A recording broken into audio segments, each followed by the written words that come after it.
Hello and welcome back to Movie Day, the day where we talk about movies. Today we're talking about the spoilers of Batman. If you have not seen the movie yet, do not watch this video. Go watch this movie or watch my review of it. See if you want to watch the movie and then come back. But I guess if you're never going to see the movie and you just want to see spoilers, okay, fine. You can keep watching. Okay, so spoiler alert, Batman wins, everyone goes home. If you guys like this video, click that like button. If you guys want to see more, please subscribe to see more.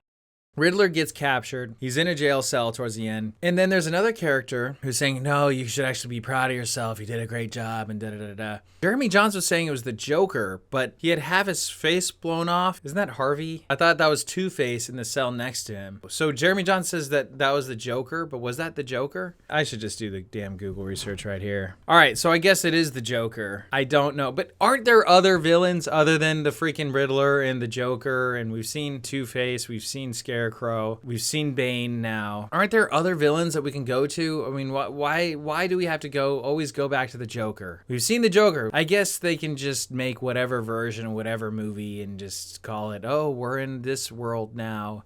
So they're definitely going to do sequels, guaranteed, as long as this does well, which it will. They're most likely going to do 2 sequels, I'm thinking. And I guess have the Joker and the Riddler next. The Riddler, to me, is not an interesting character. He's just like, oh, riddle me this, Batman. Give me a break with this guy. I'm trying to solve these stupid riddles. I'm trying to solve a riddle. I'm not trying to dog on Paul Dano, the actor. He seems like a nice guy. He seems like he took this role very seriously. I really like the Jim Carrey Riddler more. I would have loved to see the Jim Carrey, because he was more he was more eccentric. He was more, oh, this is like a mad scientist gone wrong. That's more interesting to me than some Unabomber type, right? Like, I feel that's too cliche. I feel like we've seen this 1,000 times. And then they just caught him. Where is he? Oh, he's there in this diner by himself. And I guess, did he want to be caught? We've seen that before too. Like the Joker getting caught, all part of the plan. Again, I guess I'm really dogging on the Riddler, but he was the least interesting bad guy this whole movie. The most interesting is the Penguin. I love the Penguin. And then Falcone. So John Turturro, if you've seen the movie Mr. Deeds, plays a very different character than he does in Mr. Deeds. he plays Carmine Falcone. Falcone? Is it Falcone or Falcone? I forget. So he's definitely different than the butler in Mr. Deeds. I didn't even know he was in this movie. I didn't know Turturro was in this film, and he was really interesting. He's the mob boss type. He's running the city. Then it turns out that he was Bruce's dad's friend. His dad actually ended up putting a hit on another person, right? So Bruce's dad wasn't this Boy Scout that he thought his dad was, but maybe the dad didn't actually want him to off the other guy. Maybe I guess he said, in the Falcone, Bruce goes to pay the visit, which I love the whole club scene where Batman is at the door of the club and he's like, let me in. And then later on, he shows up as Bruce Wayne and then he gets in right away. Like, he could have done that to begin with. He didn't have to dress up as Batman. He could have but it makes more sense, I guess, for when he was earlier in the film wanting to talk to the Penguin as Batman. When he finds out from Falcone that his dad put out a hit, the dad actually just wanted Falcone to scare this person that had these secrets about their past. And the guy ended up taking that as, oh, you need to kill the person. So ends up offing him. So the Riddler exposes all this stuff. So I guess in a sense that is interesting, going back to the Riddler. Like Alfred Hitchcock says, every villain is the hero in their own mind, right? So every villain and every interesting villain, they're not just the straight up bad guy. They don't think that they're the bad guy. They're the hero. In the Riddler's sick and twisted mind is that he's the hero because he's exposing these corrupt politicians that have been lying and cheating and running the city and, being greedy and not good people. So he's exposing them. But he's also murdering them and putting a whole other city at risk because of a few corrupt politicians. So in that aspect, that is interesting because it's like, oh, wow, he's exposing them. He's doing good. But isn't that what journalists should be doing? So he's kind of like this journalist, I guess. And then he's like live streaming. And then the whole live stream aspect. We saw that as the Joker. We saw that video where it wasn't necessarily a live stream. It was more him talking to his own camera. But that was a way more haunting scene when he's like, look at me. Look at me. Of course, I'm talking about the Dark Knight and Joker, which is a way more interesting character, way more interesting villain. And they executed that really well. with the Riddler, yeah, again, like I said in the first one, I was never like, oh, this guy's so brilliant. This guy's such a bad guy. It was more of like, you've been spying on these people for a while. You've been following them around and you got dirt on them. So then you're sending an email and then it's like, oh, thumb drive. And then his thumb was attached to the thumb drive. So there's like kind of some clever stuff. And then Gordon's like, oh, that's sick. I'm glad Gordon actually wore his glasses. The guy... The actor that plays Gordon actually wore the glasses on his face, because every time I see him in Westworld, he's never wearing the glasses on his face. They're always at the top of the nose, and he's always looking above the glasses. One of my top pet peeves of anyone does that. Why are you wearing glasses if you can't?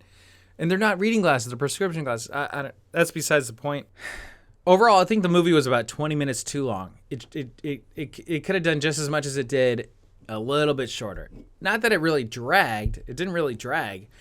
But it did like keep going. I'm like, wow, we're still going. Wow, we keep going. Okay, cool. I mean, we're immersed in this world for this long. So box office potential. Typically, you don't want a movie that's too long because just plain and simple, you can't have as many screenings. You have to schedule out the screenings to have a certain amount of time. You know, you'd only screen it so many times, or you only have so many screens. So typically, you don't want to have 5-hour long epic film. And then also, people have to go to the bathroom. People miss stuff. They come back, right? So you don't want to, like, it's really at that cusp of being a bit too long, but I wouldn't say that.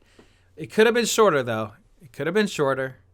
That's all I'm gonna say. Okay, one of my favorite parts, probably my favorite part in the whole movie, was the penguin scene. First off, the car chase scene is beyond legit. You see a lot in the trailer. You see a lot of the epic moments of the movie in the trailer, which I'm like, oh man, this is such an epic moment in the movie. I kind of wish I didn't see that in the trailer.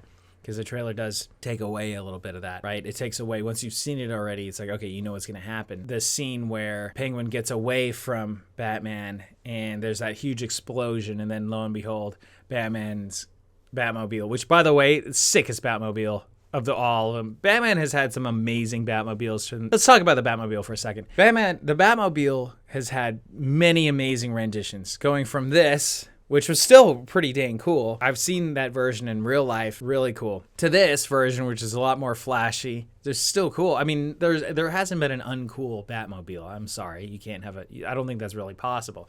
To the tank that happened in The Dark Knight and Dark Knight Rises. But this Batmobile, it's the sickest Batmobile. I love it. The muscle car Batmobile, are you kidding me? Oh my gosh, oh my gosh.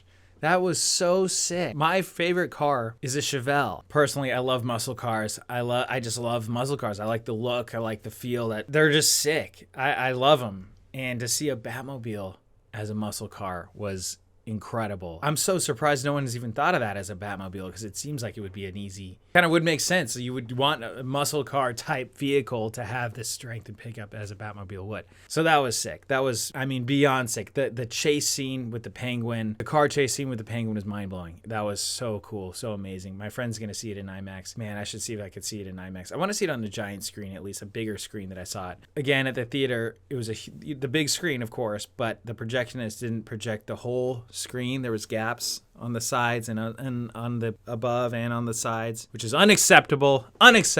Guys, get your stuff together, please. If you're a projectionist at a theater, please make it the whole damn screen. There was actually a pretty cool scene where Batman's trying to call Alfred because he's figuring out that Alfred's the next target, or he's the next target. So he's calling Alfred, and we hear the phone ringing in the background, and Alfred's not answering the phone. He's not even acknowledging the phone. He's listening to some opera music, whatever.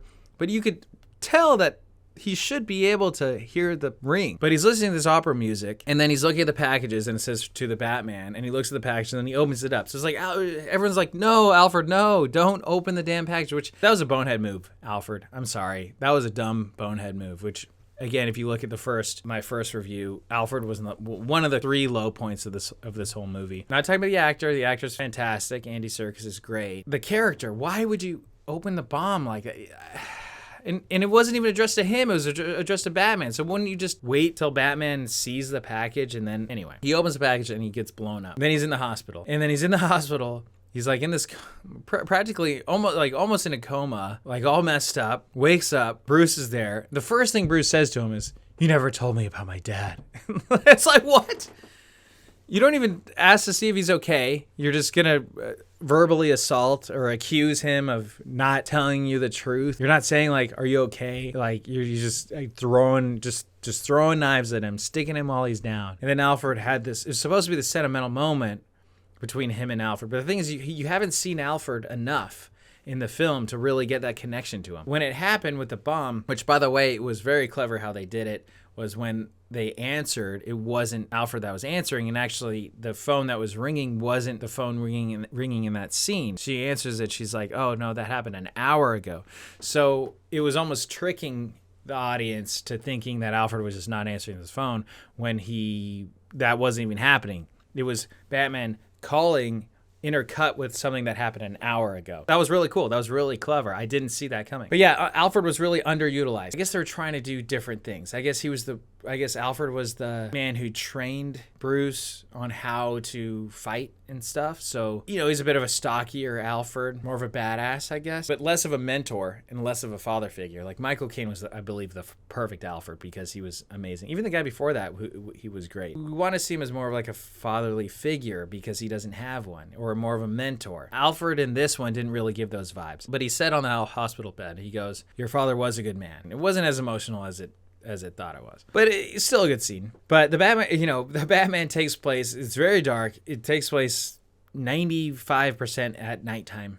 There's some sunset scenes, there's some sunrise scenes, but other than that, at night, or it's rainy. But I love that mood. I love that tone. I love going into that. And there's that message, the ultimate message, that he's that symbol of hope. He's the one that gives hope where people need it at their darkest times. So there's a lot of parallels between today's world where people do need hope. People do need that message to be shared. People do need a reason to go about their day and not be bogged down by all these corrupt politicians. Oh yeah, Falcone gets shot and Falcone dies. And then it shows that Falcone was running the show, but then you see that Penguin's about to be running the show after this. So I'm excited for the next installment. I'm excited for the Penguin taking over a bit. I'm not too excited about another Joker coming back. I'm not too excited about the Riddler still being in the mix. I would have rather the Riddler's thing just been done, but I realize you gotta continue it. And I hope, please, guys, do a new villain. We've seen all of these villains before. I would just want to see a new villain that hasn't been in any of the new movies. Please, are there new villains? Guys, help me out in the comments below. Comic book lovers, can you guys tell me if there's another interesting villain? I feel like we've seen the same damn villains every single time. Anyway, thank you guys so much for watching. If you guys like this video, click that like button. If you guys want to see more, please subscribe to see more. My name's Tremaine Hayhoe, the only critic who's also a filmmaker. If you guys want to see my movies, go to youtube.com/Hayhoe Studios. And I'm also building a movie studio, guys. Go to subscribestar.com/Hayhoe Studios and find out more about that. And just love yourself. What do you guys think of the Batman? Leave that in the comments below, and I will see you tomorrow on another day where we talk about movies. Welcome to Movie Day. Thank you, and goodbye.